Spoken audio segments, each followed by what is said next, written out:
I'm Eddie Jones, I'm an ambassador for Air Arms.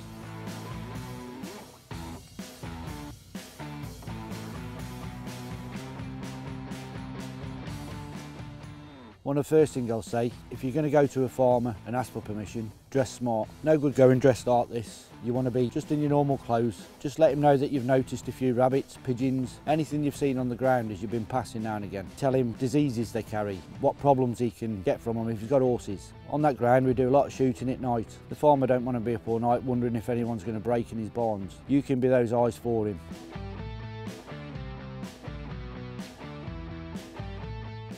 Definitely have insurance, that's a must. You've got BASC, Airgun Association, that shows that you're responsible and show the farmer when you get there. If you do happen to go out shooting, I sometimes take pictures of what I've shot and you can show how competent you are with the rifle. It's also a good idea to have references from other farmers. 9 times out of 10, if you're in a local area, every farmer knows each other. So just mention that you shoot on that farmer's ground. If he ain't sure and he'll want to contact you in a later date, he'll go and ask that farmer anyway.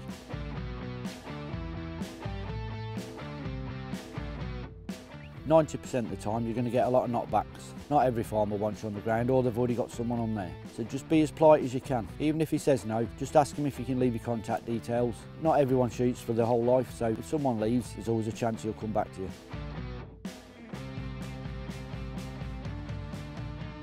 For me, this is the easiest way.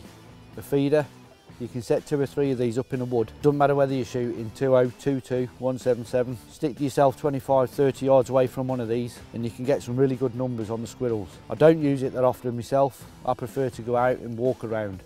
But if I'm on a squirrel job and I need to get good numbers, I'll certainly use these.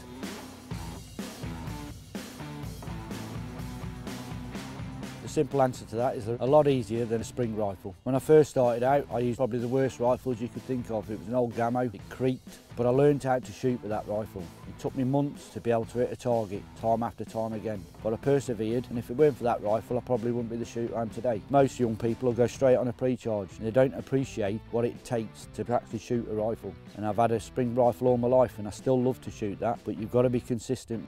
Pre-charge is a little bit more forgiving. There's hardly any recoil and it's more comfortable to shoot. With a spring piston rifle, you're having to break the barrel every time you want it to load. I forgot the countless times I've been in woods like this, chasing squirrels in my younger days, trying to break the barrel of the gun, fall over something, you're on your back. This, you don't need to. Pull the lever back, you're away to go. It's just so simple, and that's the only reason I'd use the pre-charge.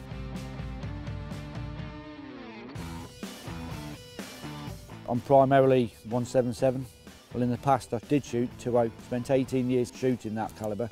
The only reason I changed to 177 was when I went through some trees one day, the arc of the pellet on the 2.0 was still not flat enough to get through them branches. I tried a friend's 177 and it just gave me that edge to get through the branches.